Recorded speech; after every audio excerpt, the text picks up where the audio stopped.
Amazon کی جانب سے پاکستان کے 13,000 اکاؤنٹس معطل کر دیے گئے۔ تفصیلات کے مطابق ایمیزون نے مبینہ طور پر 13,000 پاکستانی اکاؤنٹس معطل کر دیے۔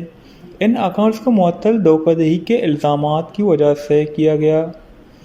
13,000 سے زیادہ پاکستانی سیلر اکاؤنٹ کو بند کر دیا۔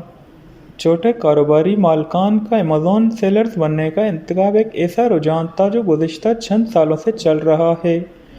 ایمیزون نے مئی 2021 میں پاکستان کو اپنی مارکیٹ پلیس پر فروخت کرنے کی اجازت والے ممالک میں شامل کیا۔